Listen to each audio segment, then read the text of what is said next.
Dim the lights, settle in, and prepare yourself for stories that will haunt your dreams and send shivers down your spine. Here at Tombstone Tales, we delve into the darkest corners of the internet, unearthing chilling stories of the supernatural, the unexplained, and the downright terrifying. From shadowy figures lurking in the night to sinister secrets buried deep in forgotten history, each episode is crafted to immerse you in a world of fear and fascination.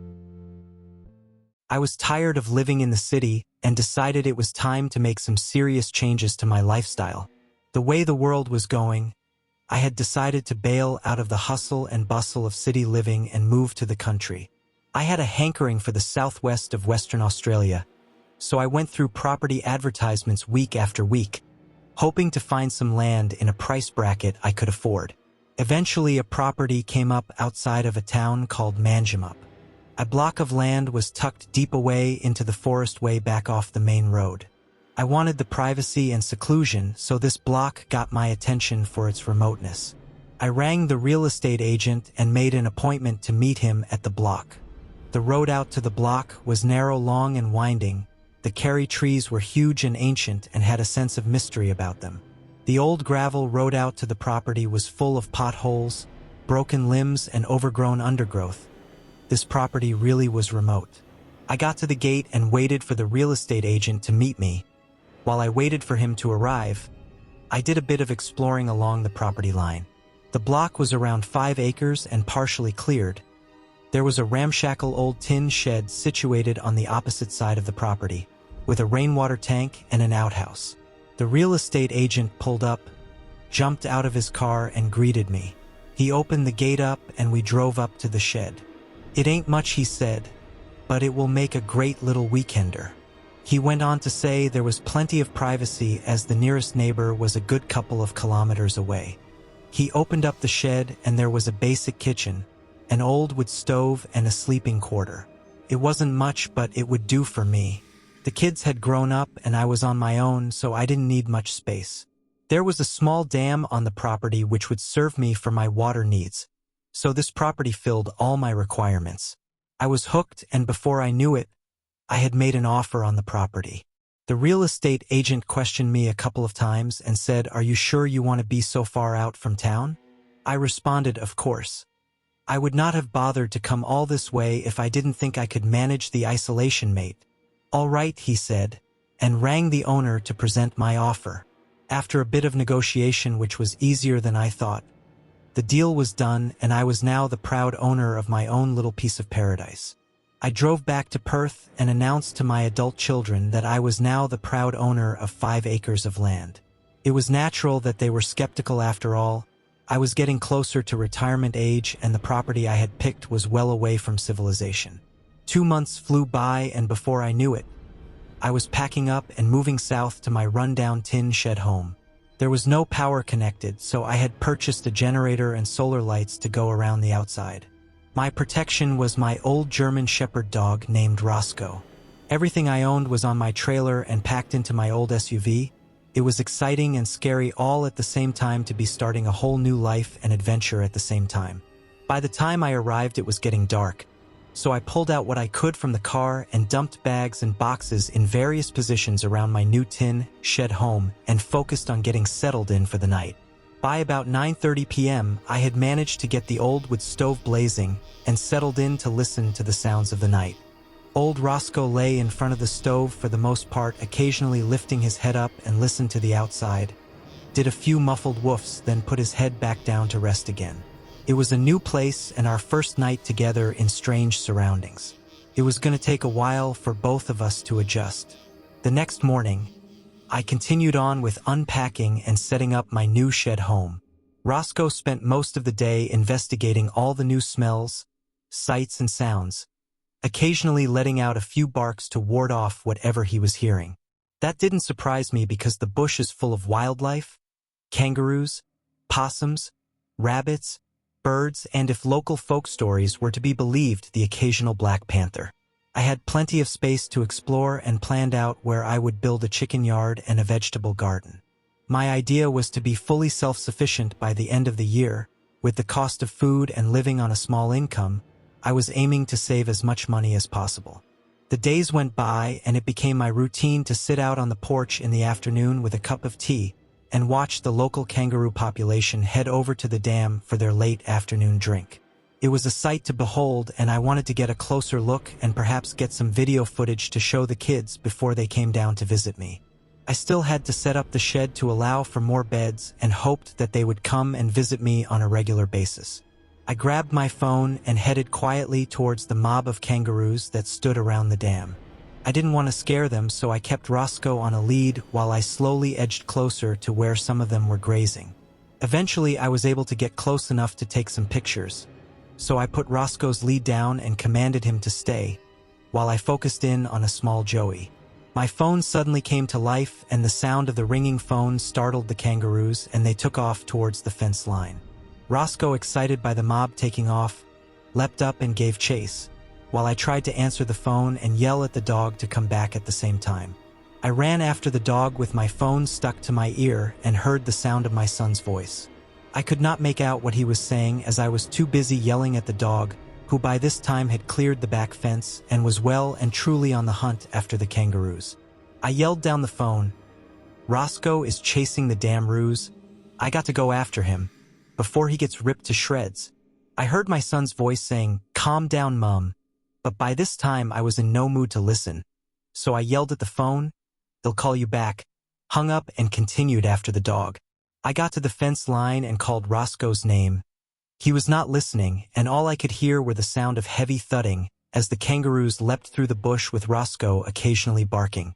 I climbed over the fence and began to walk through the thick forest undergrowth. The kangaroos had made a trail which made it easier to follow the direction they were all heading in. Deeper and deeper I went, calling Roscoe and listening to any sounds that might give me a clue as to which direction they were all going in. It was starting to get dark, and with the thick undergrowth in the forest, it was becoming difficult to see anything. I was starting to worry that I would not find my way out, so I made the decision to stop and wait and see if Roscoe would return. I waited for about 10 minutes when I heard a heavy thump, thump, thump coming in my direction. Whatever was coming must have been big, because the noise of the bush breaking around it cracked loudly. My senses heightened as I tried to make out what direction the thumping was coming from. I strained to look, but with such dense undergrowth, I still could not see what exactly was coming towards me. I decided by this time it would be wise to start making my way back and hope like hell Roscoe would find his way home. The night was starting to set in, and the sounds around me seemed to get louder. I could still hear the sound of the heavy thud of whatever it was going through the bush, but it now seemed to be ahead of me and not behind. I scanned the tree line but could not see what it was, so I carefully picked my way back down the trail until I got to a clearing where I could take a quick break and get my bearings. I stood for a moment looking around when a sound from the left got my attention. Out of the bush came this massive kangaroo. He came into the clearing and stood up to his full height and made huffing noises at me. He was easily 7 foot tall as he stretched himself out and pumped his muscles in a display of his power and strength. I looked around for the closest tree, as there was no way I was going to be able to get past him. My stomach churned with fear and my heart was pounding at the sight of this massive animal. How the hell was I going to get away from him? I inched towards a tree to my right and hoped he wouldn't move, but to my horror he began moving forward as he intensely stared at me. "Easy now," I said quietly to him, hoping my voice wouldn't give out to much fear. The huge beast huffed again and jumped forward. In one bound he had got to me. I felt his sharp claws rip at my shirt and I screamed. I struggled to get free, but he had me in his grip. His razor-sharp claws connected with the skin of my arms and the pain was intense. I screamed Roscoe for all I was worth, hoping my dog would hear me. This enraged the massive beast that now had me firmly in his grip and was shaking me like a rag doll. I could feel blood dripping down my arms and legs as his claws dug into my skin. I knew I was going to die out here, and every part of my being was screaming with pain. I let out a blood-curdling scream for Roscoe once again. "Come on, Roscoe, help me!"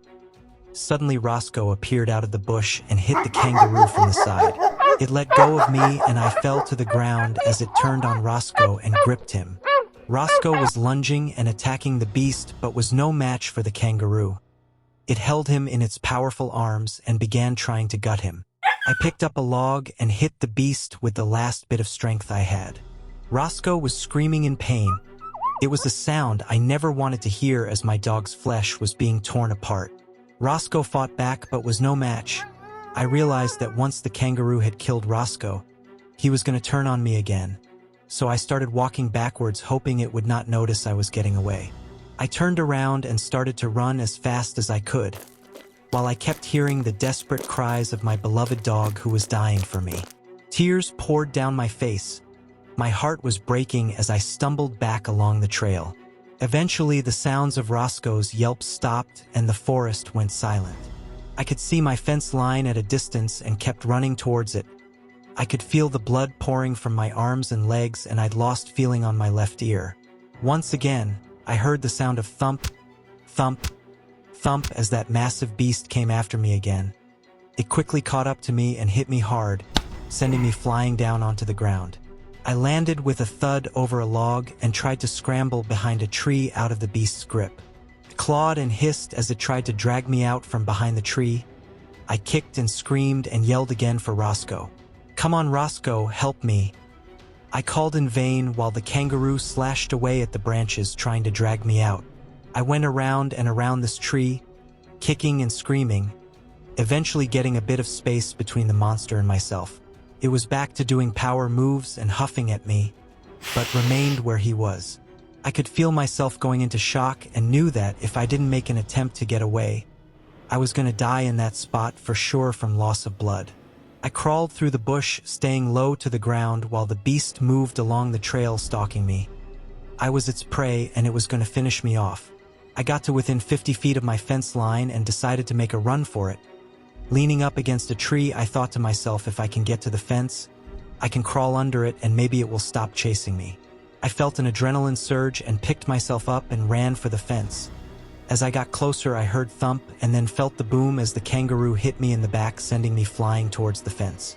I hit the ground and couldn't breathe. The beast had knocked the air out of me. I lay there and waited to be finished off, when suddenly Roscoe came out of nowhere and bit down onto the back of the massive kangaroo's neck. It flung him around as it tried to get the dog of its neck. Roscoe hung on hanging off this massive beast as they rolled around. I got some air finally into my lungs and crawled my way under the fence and got to my knees. Roscoe let go of the kangaroo and once again it struck out at him. I screamed again. "Come on, Roscoe, let's go, boy." Roscoe got up off the ground and positioned himself between me and the massive kangaroo. The beast once again stood up to its full height and beat its chest. While it huffed at my dying dog, I staggered to my feet and screamed out, "No!" as I waited for it to strike Roscoe in a final death blow. The beast leaned back on its massive tail, then lurched forward to strike down on top of Roscoe. I let out a blood-curdling scream and time froze in an instant. In mid-flight, the massive beast seemed to go still, frozen in time, then went down with a massive thud. I sat up and looked around. A spear had gone straight through its chest, piercing its heart, much to my astonishment. I then heard footsteps coming towards me and saw, much to my relief, that it was my son. With one hit, he had managed to down that massive beast and saved my life. "I told you to be careful, Mum," he said. "What were you thinking?" I shook my head to acknowledge his rebuke and got to my feet. "Grab Roscoe," I said as we walked back across the paddock to my shed home. I had lost a fair bit of blood and needed stitches to put my left ear back together. Roscoe also survived, and after a few days of touch and go, he pulled through as well. We both learned a hard lesson that day, that about territorial kangaroos and what not to do. My son fortunately had been coming down to visit, and when he got to my place and found I was not around, grabbed the old spear I had leaning up against the back door and decided to go looking for me when he heard the sound of my screaming from the back of the property. If he hadn't killed that kangaroo, neither Roscoe or I would be around to tell this story to you today. Beware of kangaroos. They can be very dangerous and not an animal to take lightly. Hey folks, if you liked this story, be sure to check out Rosalind's other story about the Nim Nim lights. Also, if you enjoyed the murder coin story, I'm thinking about expanding on that, so keep a watch out for future stories set in that universe.